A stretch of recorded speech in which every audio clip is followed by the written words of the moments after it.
Hey guys, Brendan Hall here alongside Chris Bradley. We're here at MIA headquarters in Franklin. We just concluded the first ever Super 8 baseball selection meeting. Not a lot of drama in this one. Newton North getting the top seed, no surprise there, followed by St. John's Prep at 2, Bridgewater Raynham at 3, Silver Lake at 4, Braintree at 5, Lincoln Sudbury at 6, Lowell at 7, and Catholic Memorial, the final seed at number 8. Chris, I thought this went pretty swimmingly. We came in here thinking the last few seeds were kind of up for grabs. This one got over in just a little under an hour.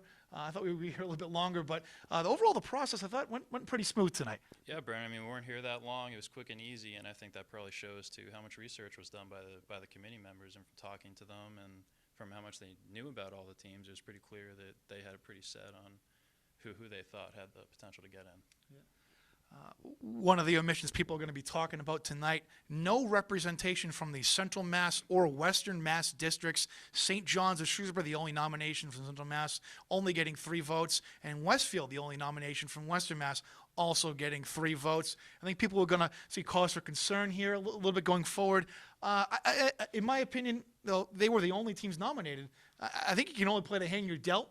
I think some of the other teams, the way they played over the last week or two, probably need to have a few more notches under the belt, and had a few losses they probably, would like to have back. I think, one thing I think we're going to point to, there were only 14 teams that were put on the floor. Some people are going to wonder why Malden Catholic wasn't put on the floor there, maybe a Gloucester or a Masconomet.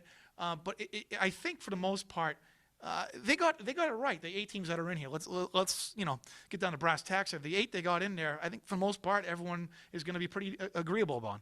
I mean, and that's the whole purpose of the tournament too, is to put the best teams in the state on the field, and there are a lot of great games that people are going to be looking forward to. Yeah. Do you, in your opinion, do you feel that there was a Central or West team that should have gotten merit here? I think when you look at St. John's, and from talking to tournament director Don Fredericks, his main point was that they went 0-5 against the Catholic Conference, which probably the best league in the state. And that was a major thing that was talked about by the committee members, and it was a main reason why St. John's wasn't considered any further after that first round.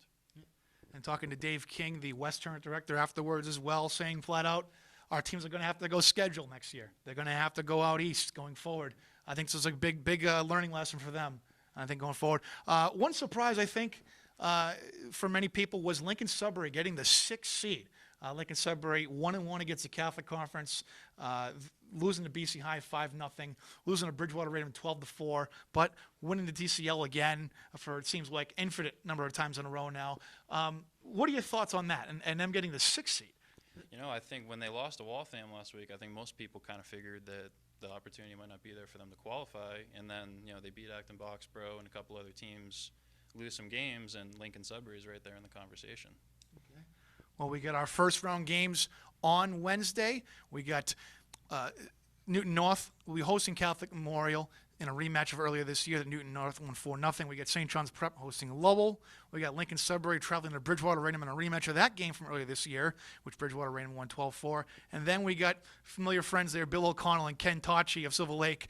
Braintree at Silver Lake. All those games are 4 p.m. Chris, we'll have our picks over the next 24 hours and just how those things will work out. But give me your winners for the 4 games on Wednesday. I know who I got. Wow. Well, give me Newton North, St. John's Prep, BR, and it's a tough one, isn't it? It's a tough one. I think that last one might be a split. I don't know who I'd pick out of that last one. I'll tell you who I get right now. I got Newton North winning that top seed game. I got Lowell in an upset of St. John's Prep. And then give me Bridgewater Raynham over Lincoln Sudbury, and give me Silver Lake over Braintree. Should be an exciting one. Chris, any final thoughts from here? I think the biggest surprise from today was probably St. Peter Marian and Leominster not being brought to the table for Super 8 consideration. I know St. Peter Marian lost last night to Waltham. That was something that was talked about, but I think that a big thing that was talked about that the Leominster and St. Peter Marian weren't even discussed at all. That was a big thing. Bit of a disappointment, but we got plenty of excitement coming the rest of the way here, starting on Wednesday, first round of the Super 8. Reporting here from Franklin for Chris Bradley, Brendan Hall, ESPN Boston.